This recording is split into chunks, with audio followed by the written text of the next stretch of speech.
अच्छा जी, अब ये जो आज हमारा पहला सेशन है मेरा ख्याल है, इससे पहले कोई क्लास नहीं हुई। ठीक है, गुड। तो मेरा बेटा कुछ छोटी सी दो चार बातें हैं जो पुराने लोग हैं, मेरा ख्याल है आप भी पुरानी हैं, दोनों दोनों पुराने। एक क्लास ली थी, कौन सी ली थी, क्या पढ़ा था उसमें हमने? तुम तो शुरू से थी मेरा ख्याल। अच्छा अच्छा, देखो मेरा बेटा, ये जो आपका डिसीजन है कि आपने सीए करना है, इसको थोड़ा सा समझेंगे। ये आप जो भी आप इस वक्त प्लान कर रहे हैं, इंशाल्लाह अल्लाह आपको कामयाब करें। ओरिएंटेशन में भी बैठे होंगे शायद आप लोग, तो उधर भी बात हुई होगी।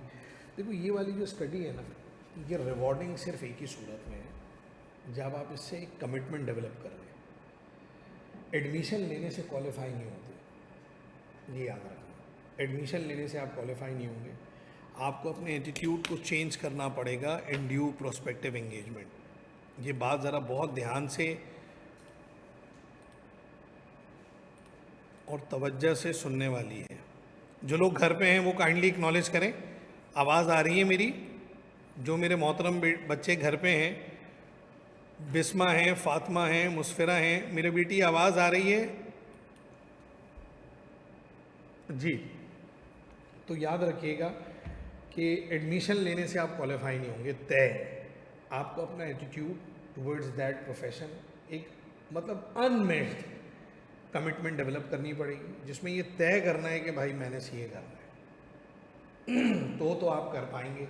लेकिन अगर आप चांसेस पे खेलेंगे ना कि अगर हो गया ठीक है, नहीं तो देखूंगा, आप बस अपने अंदर ये तय कर लें कि भाई मुझे सीए करना है, तो फिर ये मुमकिन है। फिर अच्छे रिवॉर्ड्स भी हैं, अच्छी सैलरी भी है, अच्छा प्रोफेशन भी है, लेकिन ये तय कर लो कि भाई मुझे क्वालिफाई करना है। अच्छा, अब आप में से कुछ का बैकग्राउंड साइंसेस का है, कुछ का शायद कॉमर्स का हो। अभी जो इससे पहले क्लास थी, 80 बच्चे हैं, उसके अंदर मेजॉरिटी साइंस के बच्चे होते हैं। ठीक है। अच्छा, अब जब हम इंजीनियरिंग पढ़ते हैं या मेडिकल पढ़ते हैं, तो हमारा ऑब्जेक्टिव ये होता है कि यार, एक तो ऑब्जेक्टिव लेस बच्चा होता है कि अम्मी अब्बू ने बोला इंजीनियरिंग कर लो तो मैं कर रहा हूँ, सर मुझे तो पता ही नहीं, मेरे को तो समझ ही नहीं आती। लेकिन जब आप 9 मैट्रिक में होते हैं तो आप एक ऑब्जेक्टिविटी के साथ पढ़ते हैं, यानी मैं डॉक्टर बनूंगा, इंजीनियर। तो अगर आपने अपना साइंसेस का बैकग्राउंड सेक्रीफाइस किया ना, तो उसके पीछे एक ऑब्जेक्टिव तय कर लो कि नहीं यार, मैं छोड़ के आया हूँ भाई, मुझे तो डॉक्टर बनना था, मुझे तो एनडी जाना था, मुझे तो JIK जाना था, मुझे तो फास्ट जाना था, नर्स जाना था, मैं नहीं जा पाया, SMC DMC डॉन नहीं जा पाया, मैं यहाँ आ गया हूँ, तो भी यहाँ से कहाँ जाऊँगा? और जो कॉमर्स वाले हैं ना, उनको 2 साल का एज है इनके ऊपर, क्योंकि आप 2 साल कॉमर्स पढ़ के आ रहे हैं, अकाउंट्स पढ़ के आ रहे हैं, तो आपके अंदर वो पोटेंशियल क्रेडिबिलिटी नज़र आनी चाहिए। और साइंसेज वालों को अपने अंदर मैथ्स की वजह से एक एज होना चाहिए कि नहीं, मैं ऐसे कॉम्पीट कर पाऊंगा, कर लूँगा और कर सकता, that what which is very necessary. तो ये जो है समझने वाली बात है, और ये इसको देखना है। अच्छा, जब आप दाखिला लेते हैं ना यहाँ पर, तो एक बड़ी इंपॉर्टेंट बात ये है कि इसमें दाखिला लेना आसान है, यहाँ से बाहर निकलना मुश्किल है। जो NAD चला गया, अभी टेस्ट है, NAD का हो गया, टेस्ट हो गया, आप फिर इसी तरह और SMC DMC के टेस्ट अब होने वाले हैं, MD कैट के जो टेस्ट होते हैं। तो जो लोग घुस जाएंगे ना, NAD में गए, SMC में गए, DMC में गए, वो डॉक्टर बन ही जाएंगे भाई, वो इंजीनियर बन ही जाएंगे। वहाँ दाखिला लेना मुश्किल है। इंजीनियर बन जाएंगे, अच्छे बनेंगे, बुरे बनेंगे, अच्छे मार्क्स से बनेंगे, बुरे मार्क्स से बनेंगे, अच्छे GPA से बनेंगे, बन जाएंगे। लेकिन यहाँ दाखिला लेने से कहीं ये तय नहीं होता कि आप चार्टर अकाउंटेंट बनेंगे। लेकिन एक बात गारंटी है कि आप जब चार्टर अकाउंटेंट बन जाएंगे ना, तो आपकी इकोनॉमिक लाइफ और उनकी इकोनॉमिक लाइफ अनमैच्ड है, कोई कंपैरिजन नहीं है। जितने पैसे वो इंजीनियर बनने के बाद 5 साल में कमाएंगे ना, आप पहले साल में कमा रहे होंगे, और 5 साल बाद जो वो कमा रहे होंगे, आप उससे 10 गुना ज़्यादा कमा रहे होंगे, ये तय है। इसका ये रिवॉर्डिंग प्रोफेशन है, ये आपको अच्छे पैसे देता है, अच्छा स्टेटस देता है, अच्छी रिकग्निशन देता है, अच्छी पोजीशन देता है, इसकी डायनेमिक्स अलग है। तो जब आप यहाँ आए ना, तो अब हुआ क्या पता है, ये देखना ज़रा, ये एक ऑब्जेक्ट मैं हमेशा अपनी क्लास में बना के दिखाता हूँ।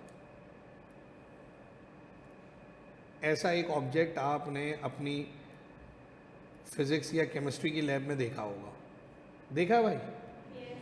क्या कहते हैं इसको? हाँ, सब पहचान गए, इसको कहते हैं फनल कीव। बल्कि घरों में भी होता अक्सर इस्तेमाल हो जाता है, जनरेटर में ऑयल डालना है या कोई ऐसी चीज़ हो, है ना। इस ऑब्जेक्ट का, इस डिवाइस का, इस मैकेनिकल डिवाइस का काम क्या है? इधर से इनटेक लेना बहुत सारा,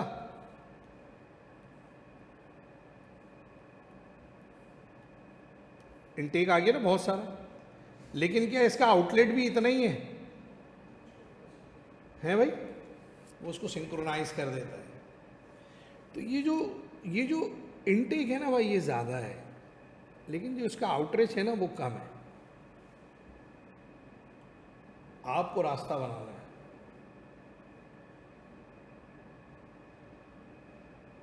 नेचुरल पर्ल समझते हो? मोती जो होता है ना, मोती कैसे बनता है पता है? हाँ, वो बारिश का एक कतरा जो होता है ना, वो सीप अपने अंदर लेके चला जाता है समंदर की गहराई में, और क्या अल्लाह की कुदरत, उससे वो मोती बनता है। आर्टिफिशियल तो वो एक तरीका है, वो तो फार्मिंग भी होती है उसमें, लेकिन जो नेचुरल होता है वो ऐसे बनता है। तो आपको वो ड्रॉप बनना है, तब आपकी कीमत है। बारिश के कतरे तो पूरे गिर रहे हैं, आसमान से बारिश गिरती है तो पता नहीं कहाँ कहाँ गिरता है, गटर में भी गिरता है, दरख्त पे भी गिरता है, ज़मीन पे भी गिर के जज्बों के ख़त्म हो जाता है। आपने अपनी डायरेक्शन तय करनी, तब आपकी कीमत बनेगी बाजार में। और ऐसा एक ऑब्जेक्ट और देखा होगा आपने, 14 अगस्त आने वाली है, देखा है ना? ऐसा एक ऑब्जेक्ट बच्चों के हाथ में लंबा सा पाए पाए शोर मचा रहे होते हैं। इस क्वालिफिकेशन का शोर भी है। क्या करूं? सीए क्यों है शोर पता है? क्योंकि जो लोग नहीं कर रहे ना, इंजीनियरिंग कर रहे, एमबीबीएस कर रहे, उनको पता है साला अगर इसने कर लिया ना तो फिर ये गया, फिर नहीं हाथ आएगा हमारे, फिर हम इसको नहीं रोक पाएंगे। एक प्रोफेशनल एडिकेसी जेलेसी तो है ना, कजन्स में है, रिश्तेदारों में है, मामों में है, खाला में है, आपके यार मेरा बच्चा पीछे ही आगे बढ़ जाएगा। अगर साले ने कर लिया तो इसका शोर भी है। क्या करो? सीए? हाँ बेटा, होता नहीं है इतनी आसानी से, मेहनत करो मेहनत। अब आपको ऐसे ताने भी मिलेंगे, हो गया, कर लिया, पास हो गए, ओहो फेल हो गया, हाँ अच्छा उनके बच्चे नहीं होंगे, वो एसिमेट्रिक है ना भाई। डरबी की रेस देखिए, घोड़े की रेस, उसमें भागते हैं 10 घोड़े, तो 10वां नंबर भी तो आता है ना किसी का, रेस तो सारे ही खत्म करते हैं, तो पास तो सारे हो जाएंगे। यहां मसला ये पास सारे नहीं होते, आपको तय करना है कि आप पास होने वाले में हो हमेशा। तो इस क्वालिफिकेशन का शोर है। सीए शादी में पूछना, हाँ भाई हो गया? अरे भाई अभी लिया दाखिला। अच्छा हाँ अभी तो बड़ा लंबा है, मैंने तो सुना पास ही नहीं होते यार उसमें। नहीं भाई होते हैं, क्यों नहीं होते, मैं हो रहा हूँ अल्हम्दुलिल्लाह, और होके दिखाऊंगा आप लोगों को। मैयत में मिलेंगे, हाँ यार अच्छा यार, तकाल हो गया इनका, अच्छे आदमी थे, और क्या हुआ तुम्हारा? हो गया सीए हो गया? मैं कल तो मिला था शादी में, बोला अभी नहीं हुआ, शुरू किया हो जाएगा, फिर पूछ रहा हो गया। लड़कियां नहीं कर पाती सीए, लड़कियां तो मैंने तो नहीं सुना लड़की कोई सीए करती हो। नहीं भाई, लड़कियां भी अब तो दर्जनों लड़कियां कर रही हैं, क्वालिफाई हो गई और स्टेटस पे रिक्वायर कर रही हैं अपने आप को, इतनी ज़बरदस्त जॉब्स पे, कंपनीज की हेड हैं कई मेरी स्टूडेंट्स। तुम क्यों चली गई सीए में? तुम कैसे करोगी सीए? लड़कियां कहाँ करती हैं सीए? सारे डायनेमिक्स चेंज हो गए हैं। उनको डर क्या है पता है? कि अगर इसने कर लिया ना, बस फिर कहानी मुक गई, फिर ना ये रुकेगा ना इसकी फैमिली, साले सब ग्रो कर जाएंगे। मैंने कोई ऐसा चार्टर अकाउंटेंट नहीं देखा जो क्वालिफाई हो गया और उसकी फैमिली का लाइफ स्टाइल ना चेंज हो। यहाँ 2 पट्टी की चप्पल में आ रहे होते हैं, साले 5 साल बाद दुबई से शॉपिंग करे हुए यहाँ घूम रहे होते हैं, उनके जूते, उनकी बेल्ट, सारी 20-20 हज़ार के कपड़े, जूते, पतलूने, यानी कि 80-90 हज़ार लाख रुपए के कपड़े पहना होता है भाई। क्यों? स्टेटस चेंज, गाड़ी, नई गाड़ी, हर थोड़े दिन में गाड़ी, नया लैपटॉप, भरम ही अलग। वजह ये। तो इस क्वालिफिकेशन में 2 बातें, फनल कीफ और बाजा। तो आई कैब के बाजा जोर से बजाता है, वो जो बजाएगा ना, आपने अपने आप को बचाना है कि आपकी ना बजे, और आप बच बचा के बाहर आ जाए। कहाँ से? इधर से। ठीक है, तो बस ऑब्जेक्टिविटी के साथ पढ़ना है। और एक बात याद रखो, अपनी ज़िंदगी से चॉइस ख़त्म कर दो। चॉइस क्या होता है? ये पढ़ूंगा, ये नहीं पढ़ूंगा, ये करूंगा, ये नहीं करूंगा, ये भाई भाई 13 चैप्टर हैं, 13 चैप्टर मैंने पढ़ लिए भाई 10, बस पास हो जाऊंगा। साले उसी 3 में से पेपर बन जाएगा बहन की आंख। ऐसा है ये आई कैप का लक। 4 दोस्त पेपर देने गए, चारों ने एक एक चैप्टर छोड़ा, उन्हीं 4 चैप्टर में से पूरा पेपर आ गया। ये आई कैप का लक है। चारों बाहर निकल के बोल दादा क्या हुआ? अबे वो जो छोड़ा था वही आ गया, मैंने भी जो छोड़ा था वही आ गया। चारों यही बोल रहे होते हैं, नहीं कर यार, अबे 25 नंबर का गया यार पूरा यार। ये आई कैप का लक है। तो अपनी ज़िंदगी से चॉइस को, अपनी ज़िंदगी से चॉइस ख़त्म कर दें। अगर आप क्वालिफाई करना चाहते हैं ना, अपने आप को प्लान करके चलेंगे और चॉइस ख़त्म। सब पढ़ूंगा, कुछ नहीं छोड़ूंगा, बस ये करें। आप देखें फेल नहीं होंगे, आप फेल नहीं हो सकते। लेकिन आपने चॉइस करा ना, अगर ये पढ़ लिया, ये छोड़ दिया, यूं करूंगा, ये नहीं करूंगा, ऐसे करूंगा, ये कर, बस फिर आप समझ लो कि आपने अपना खड्डा खोदना शुरू कर दिया। चॉइस खत्म करेंगे, पूरा पढ़ेंगे सिलेबस, मैक्सिमम कवरेज पे जाएंगे, क्योंकि आपको उस रास्ते से बाहर आना है, क्वालिफाई होना है, तय कर लो। अब जो मैं आपके साथ, जो मैं और आप साथ पढ़ने जा रहे हैं, यानी कि जो एरिया मेरा और आपका है, वो प्रिंसिपल्स ऑफ इकोनॉमिक्स का जो सब्जेक्ट है,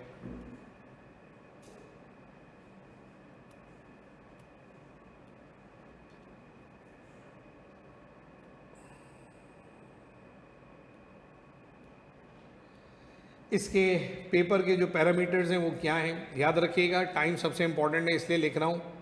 2 आवर्स का पेपर है जनाब, ये इसका टाइम है।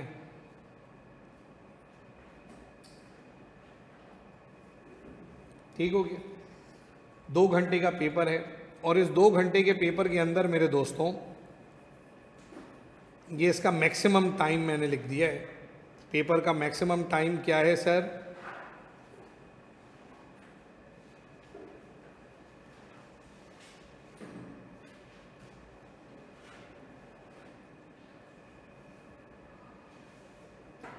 टू आवर्स है, यानी कि आपके पास 120 मिनट हैं to make it solve this paper.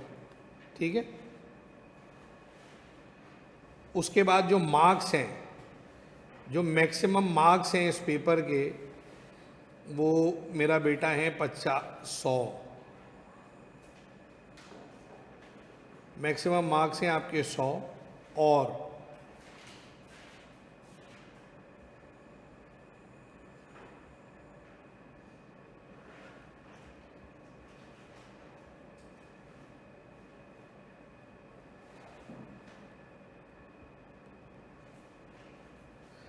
ठीक है जी, क्या बोला सर ने? सुनिएगा सर, 100 मार्क का पेपर है, ठीक है?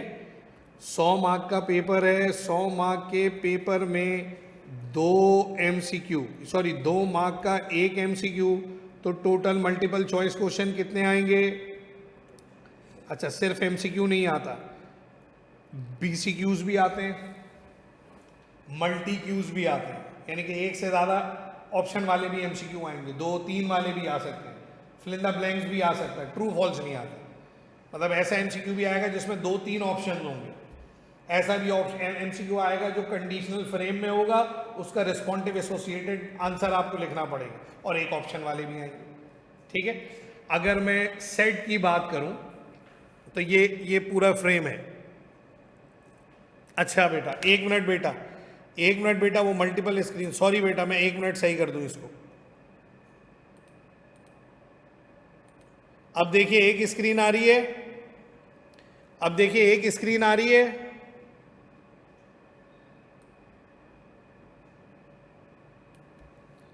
अभी भी नहीं आ रही। अच्छा मैं दोबारा करता हूं, रुकिएगा 1 मिनट।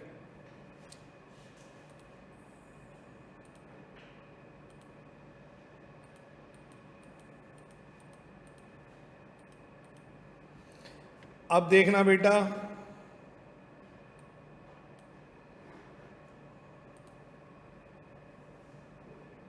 सेम है सर, सेम है। अच्छा ये क्या हो रहा है भाई, हम तो स्टॉप शेयर कर रहे हैं, शेयर स्क्रीन कर रहे हैं।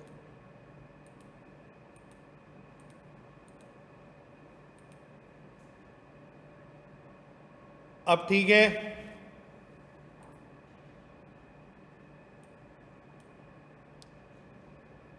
नहीं यार, बात सुनो, यहाँ से भाग के जाओ, रिसेप्शन पे जाओ और बोलो सर बुला रहे हैं क्लास में।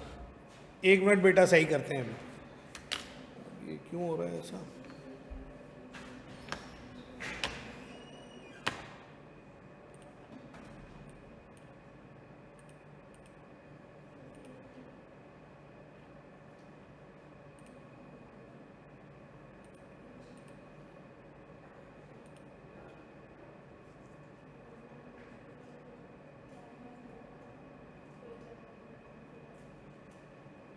अच्छा बेटा, चेक करवा रहे हैं, 1 मिनट रुकिएगा, 1 मिनट रुक जाइए, अभी चेक करवा रहे हैं बस।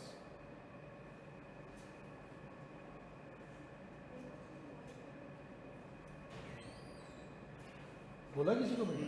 क्या बोल रहे हैं? आ रही है, किसको बोल के आगे आ रहे हैं होता ना। वन बेटा, किसी को भेजिए, दिनेश को या किसी को, शायद।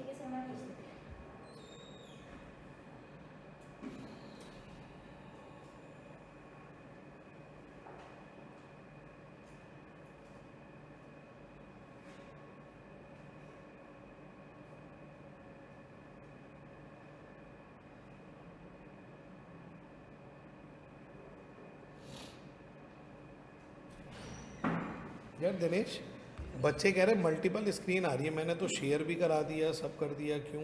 स्क्रीन शेयर करके दोबारा स्टॉप वो कर दिया मैंने, दोबारा मल्टीपल उस पे जाएं, पोर्शन ऑफ स्क्रीन पे, ये किया मैंने। पोर्शन ऑफ स्क्रीन 1 मिनट, यहाँ गया पोर्शन ऑफ स्क्रीन, शेयर कर दें। ये वाला तो नहीं करना? नहीं शेयर कर दें। कर तो दिया, ये फिर भी वही आ रहा है। यहाँ से भी कर दिया, नीचे से जो एक वो फुल स्क्रीन वाला ऑप्शन आता है।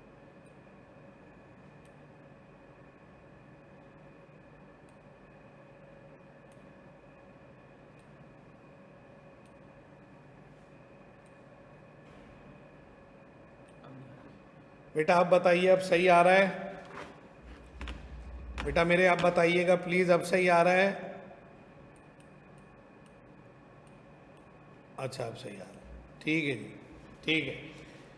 तो बेटा यहाँ पर हो गए 50 MCQ, जैसे मैंने कहा कि मल्टी क्यूज भी आते हैं और ऑप्शंस आते हैं, ठीक है। उसके बाद अब आप आगे आइए, आपका जो सिलेबस ब्रेकअप है वो क्या है। हमारा और आपका जो सिलेबस ब्रेकअप है वो क्या है, बेसिकली वो हम देखने जा रहे हैं, ठीक है।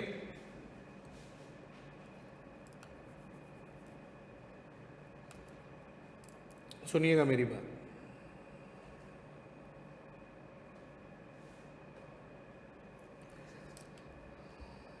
सिलेबस के अंदर आपके 3 हिस्से हैं। सिलेबस में आपके 3 हिस्से हैं और यही 3 आपकी डिवीजन भी हैं, यानी कि इन्हीं 3 के अंदर रहते हुए हमने पढ़ाई करनी है। हमारे टोटल चैप्टर भी इसी में से हैं। यार ये चल क्यों नहीं रहा भाई, क्या मसला है?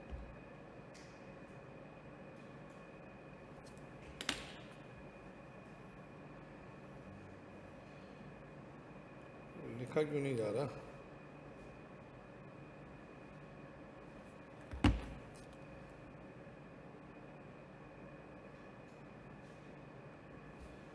यार दिनेश, ये स्क्रीन पे लिखा क्यों नहीं जा रहा है भाई? तुम दोबारा अगर आ सको तो आके देखना। सिलेबस के 3 हिस्से हैं। पहला है माइक्रो इकोनॉमिक्स, ये इकोनॉमिक्स की ब्रांच है, क्या होती है इसके बारे में बात करेंगे। एक हिस्सा है बेटा macro economics,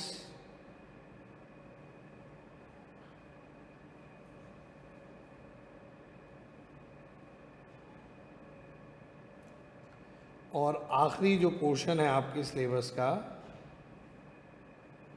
that what it is called finance.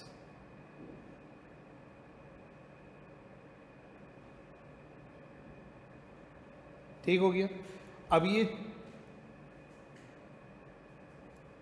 3 हिस्सों में बटा हुआ है सिलेबस आपका। सिलेबस के जो टोटल चैप्टर्स हैं,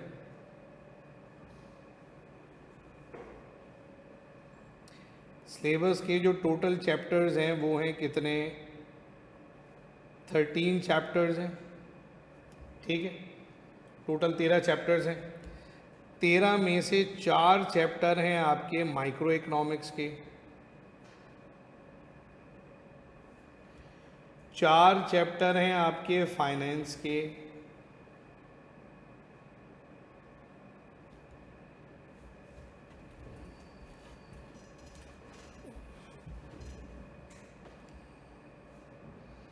और समझो 5 चैप्टर, अगर फाइनेंस को 4, हाँ चलो ऐसे रख लेते हैं, इसके थोड़े कम हैं, 2 हैं, मतलब एक सब पार्ट्स है मनी का चैप्टर, वो 2 हिस्सों में बटा हुआ है। मेजर 2 ही है, मॉनेटरी और फिस्कल पॉलिसी है, 2 चैप्टर्स हैं। और बकाया बचे कितने भाई, 7 चैप्टर इसके, ठीक है। तो ये हो गया टोटल 13 चैप्टर का फॉर्मेशन हो गया। अब अगर मैं ये कहूँ कि आपके 50 MCQs में मैं सेट बना लूँ 10 MCQ का, ठीक है, ऐसे आपके पास 5 सेट आएंगे ना, 5 सेट आएंगे आपके पास इस तरह के, ऐसे ही है ना, समझ रहे मेरी बात। तो अब 5 सेट में होगा क्या, अब किसी बच्चे का किसी कुछ कम ज़्यादा आ सकता है, किसी का कुछ आ सकता है। जो ऐसे अंदाज़ा जो बच्चों से फीडबैक मिलता है वो ऐसे आता है 4+4+2, यानी कि 4 माइक्रो 4 मैक्रो 2 फाइनेंस। ये एक सेट बन गया आपका कि भाई 10 जो MCQ आएंगे ना भाईजान, 10 में से ये ब्रेकअप बनेगा, 4 4 और 2। ऐसा भी हो सकता है 3 6 और 2 आ जाए, 6 4 आ जाए, ये हो सकता है, पॉसिबिलिटी है। लेकिन एक जनरल जो ऑब्जर्वेशन है, जो हम बच्चों से पूछते होते हैं, माइक्रो वो 10 MCQ थे शुरू के, उसमें कुछ माइक्रो थे कुछ मैक्रो थे। ऐसा नहीं होता कि खाली माइक्रो के आ जाएंगे, ऐसा भी नहीं होता खाली मैक्रो आ जाएगा, और ये भी नहीं होता कि सिर्फ फाइनेंस से आ जाएगा। हाँ, अब एक बच्चे का अपना वो होता है ना, रिमेम्बरेंस टू बी रिक्वायर होता है, यार मुझे याद है सर मेरे फाइनेंस के बहुत आए थे, लेकिन उसके माइक्रो भी आए होंगे मैक्रो भी आए होंगे, उसको याद ये रह गया। समझ लो मेरी बात। तो ऐसा एक सेट बनेगा आपका। अच्छा, अब 3 तरह के MCQs आते हैं। एक MCQ जो होगा ना वो नॉलेज बेस होगा। ये नॉलेज बेस MCQ मतलब कि ये क्या होता है, ये क्या होता है, ये क्या होता है, ये थ्योरी किसने दी, ऐसा ये यूं ऐसे ना। और एक होता है लॉजिकल रीजनिंग,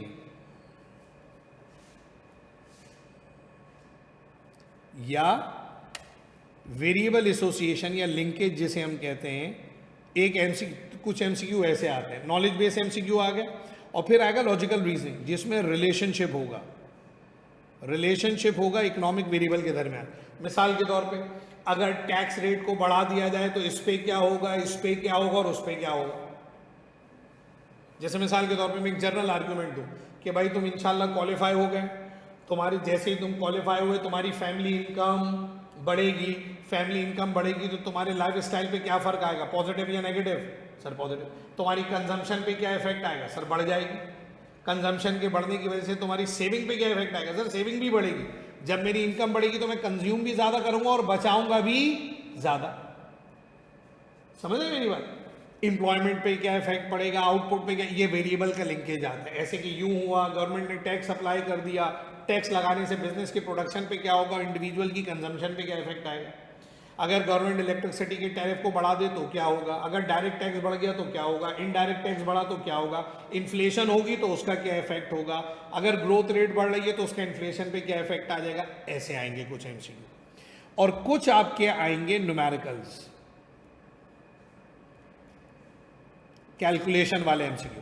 तो एक हो गया नॉलेज बेस MCQ, एक हो गया लॉजिकल रीजनिंग, सबसे मुश्किल ये MCQ होते हैं, और फिर न्यूमेरिकल्स हो गया, उसमें कुछ फॉर्मूलाज हैं, कुछ कैलकुलेशंस हैं, वो आपको करनी होंगी। जो मुझे फीडबैक मिला कि 2 MCQ ऐसे आते हैं, 2 ऐसे आते हैं और 6 ये वाले आते हैं, तो आई कैप का बार थोड़ा सा ऊंचा है। तो लॉजिकल रीजनिंग जिसमें टेक्निकल बातें होंगी, पॉलिसी मैटर होगा, रिलेशनशिप होगा, ऑब्जर्वेटरी इंगेजमेंट होगा, एसोसिएटेड रिस्पॉन्स होगा, तो ये होगा, ऐसे MCQ आएंगे।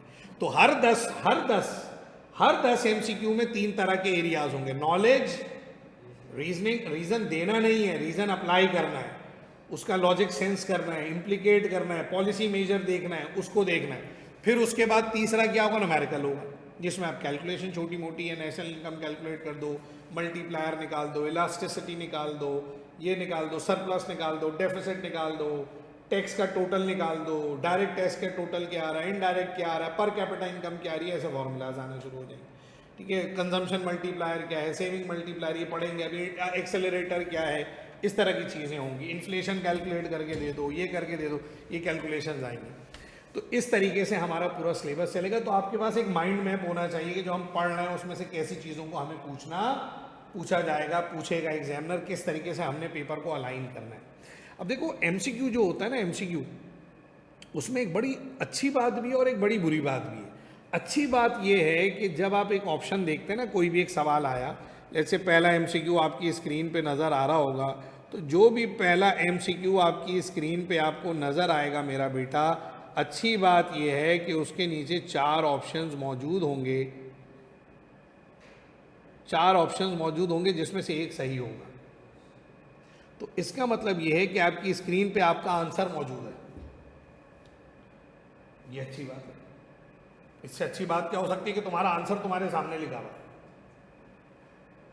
लेकिन उसके लिए बेहतर क्या है, उसके लिए अच्छा क्या है, और ये किसके लिए अच्छा है, ये उसके लिए अच्छा है जिस बच्चे को जवाब आता हो।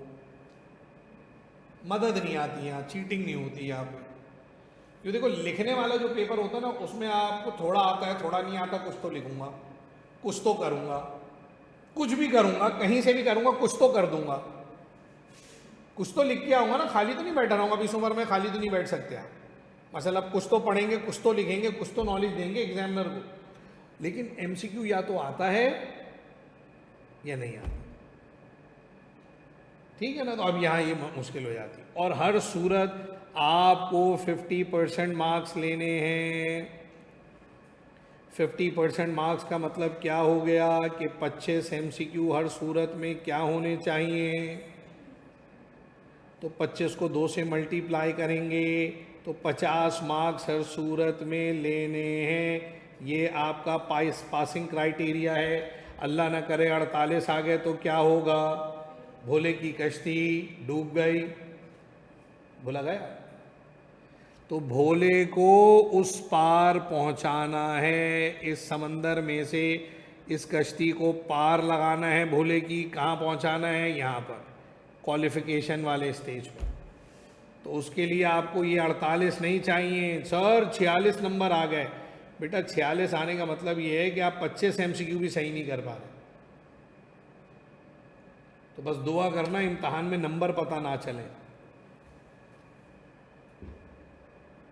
नंबर कब बताता है क्या पता है, जब आप फेल होते हैं, वरना नंबर नहीं पता चलते, स्टेटस आता है पास।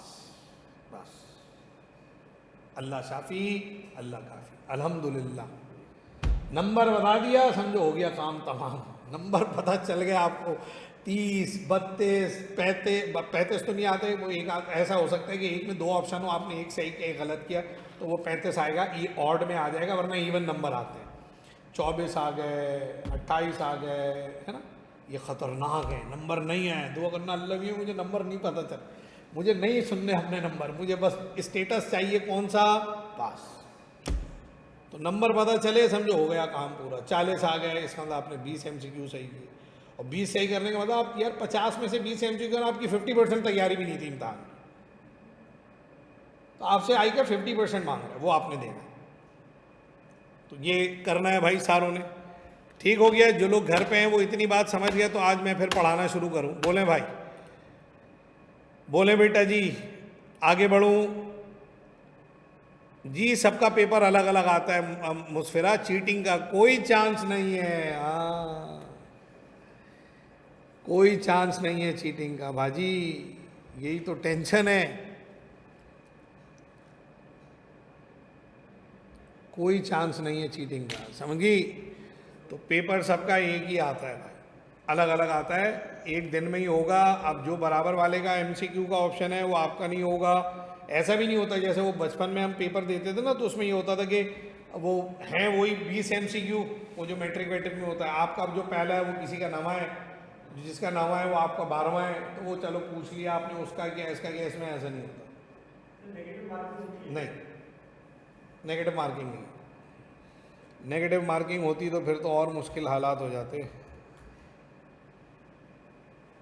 नेगेटिव मार्किंग नहीं।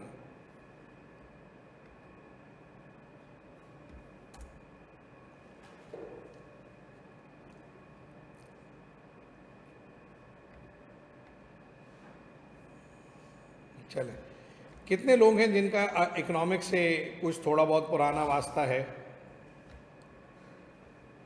पहले कभी पढ़ी है? आपने पढ़ी है? नहीं पढ़ी, उन्होंने पढ़ी है पीछे। घर में है कोई, घर में जो मेरे बच्चे बैठे हुए उनमें से किसी ने पहले कभी इकोनॉमिक्स पढ़ी हो?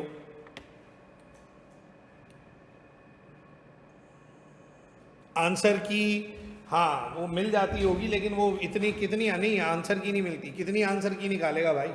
अगर पूरे पाकिस्तान में 2000 बच्चे पेपर दे रहे हैं, 2000 कीज तो नहीं निकलेंगी ना, आंसर की नहीं मिलती।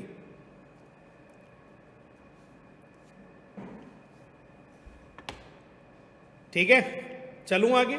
अच्छा, अब हम कैसे पढ़ेंगे ज़रा ये समझ लीजिए, ताकि आप अलाइन कर लें अपने आप को। देखिए, मैं क्लास में 2 पैरामीटर्स में पढ़ाऊंगा। हम पहला चैप्टर उठाएंगे और मैं कॉम्बिनेशन में पढ़ाऊंगा, मतलब लकीर के फ़कीर कहते हैं एक ही चैप्टर पढ़ा रहा हूँ, पहला दूसरा तीसरा, ऐसा नहीं। मैं आपको हर वैरायटी दूंगा। पहले पढ़ेंगे माइक्रो, फिर पढ़ेंगे मैक्रो, फिर पढ़ेंगे फाइनेंस, एक साइड पूरा करके चलेंगे ताकि सिलेबस की कवरेज होती रहे। अच्छा, कुछ बच्चे ऐसे होते हैं जो प्लान कर रहे होते हैं पेपर जल्दी देना है, जैसे मैं पढ़ चुका हूँ इकोनॉमिक्स थोड़ा, तो अगर मैं सिर्फ एक चीज एरिया पढ़ाता रहूँगा ना, जैसे मैं खाली पढ़ा रहा हूँ माइक्रो माइक्रो मैक्रो, तो उसके 4-5 चैप्टर होंगे, एग्जाम की डेट आ जाएगी। तो हम फ्लेवर क्रिएट कर देते हैं ताकि जो बच्चा पेपर देने के लिए बीच में प्लान कर रहा है कभी कि मैं नवंबर में नहीं दूंगा, सितंबर अक्टूबर में दे रहा हूँ, मैंने थोड़ी इकोनॉमिक्स पढ़ी हुई है सर पहले ओ लेवल्स में या इंटरमीडिएट में, तो मैं कुछ प्लान कर रहा हूँ। आपने जो पढ़ा दी वो 8 चैप्टर हो गए, बाकी मैं ऑनलाइन लेके रिकॉर्डिंग लेके, तो हम इसलिए मिक्स एंड मैच चलाता हूँ मैं खास तौर पे। तो हम पहले चलेंगे माइक्रो, फिर एक पढ़ाएंगे मैक्रो, फिर पढ़ाएंगे फाइनेंस, फिर पढ़ाएंगे माइक्रो मैक्रो, ऐसे सेट बनता रहेगा। तो आपके 6 चैप्टर नहीं होंगे, 3-3 एरिया 7 कवर हो जाएंगे, और आप इससे टेंशन नहीं लेकिन सर समझ में नहीं आएगा, वो मेरा काम है। इंशाल्लाह क्लास के एंड में आपको चीज़ें क्लियर होंगी, आप समझ के बाहर निकलेंगे। ठीक है, तो हम जब आप शुरू करेंगे तो मैं अपनी इस तरह की जो प्रेजेंटेशंस होती हैं मैं उनसे पढ़ाऊँगा। ठीक है, जैसे ये प्रेजेंटेशन ख़त्म होगी उसके बाद हम स्टडी टेक्स्ट का पहला चैप्टर स्टडी टेक्स्ट से रिव्यू करेंगे, क्योंकि स्टडी टेक्स्ट के अंदर बहुत ज़्यादा थ्योरी है मैंने, तो इतनी थ्योरी एग्जाम में आती नहीं है। पहले जब लिखने वाला पेपर होता था तब की बात अलग थी, अब ये है कि अब तो हमें काम के पॉइंट्स लिखने हैं। और फिर मेरा एडवाइस आपको ये होगा जो मैं हमेशा देता हूँ कि देखो, आपने पूरी किताब पढ़नी है लेकिन पूरी किताब याद नहीं करनी, लेकिन किताब के अंदर जो नॉलेज है और जो टेक्निकल बातें वो आपके पास होनी चाहिए। तो जब चैप्टर चले ना, आपने कहानी लंबी लंबी कहानी बड़ी बड़ी डेफिनेशन नहीं लिखनी, आपने समरी डेवलप करनी है चैप्टर की पॉइंट्स जमा करने हैं, 2 पेज के ऊपर पूरा चैप्टर समराइज करना है। तो अगर मिसाल के तौर पे आपके 13 चैप्टर हैं तो 30-35 पेजेस होंगे आपके पास, कोई 2 पेज में नहीं आएगा, 4 में आ जाएगा।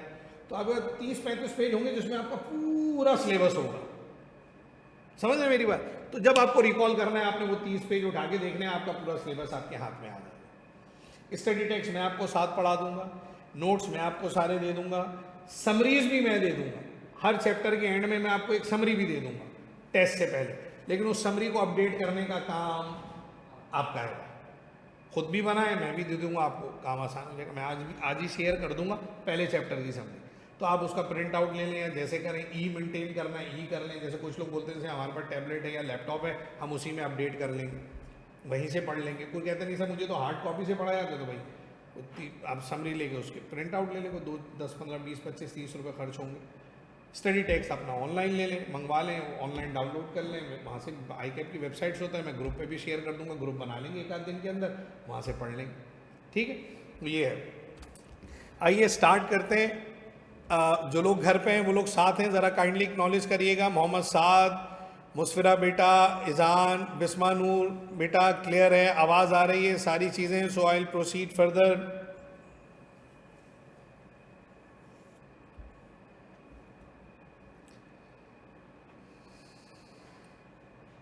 ठीक है जी। अच्छा, अब इकोनॉमिक्स है क्या?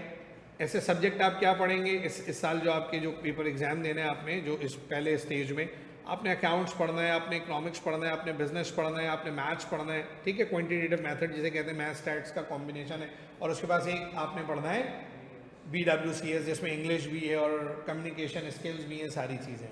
हर टीचर अपने चीज़ों को आगे बढ़ाएगा। देखो इकोनॉमिक्स जो है ना, it would be a mother of all monetary sciences. Economics है क्या? इकोनॉमिक्स का सब्जेक्ट किन एरियाज़ को कवर करता है? हमारा जो पहला चैप्टर है वो इकोनॉमिक्स का नेचर और स्कोप है। कि स्कोप समझते हैं ना, जैसे मैं यहाँ पर एक हाथ अपना रखूँ लाइट के नीचे तो एक शेड बनता है ना, एक एरिया ऑफ कवरेज है। जैसे टेबल एक इसका एक हजम है, एक वॉल्यूम है, और ये एक जगह एक्वायर की हुई है और इसके अंदर जो चीज़ें वो उसके अंडर आती हैं। तो इकोनॉमिक्स का जो अम्ब्रेला है, जो सब्जेक्ट है, वो अपने अंदर किन चीज़ों को एक्वायर किए हुए है। तो what economics is all about, तो economics is a science of, economics is a branch of social science. Economic किसकी ब्रांच है भाई?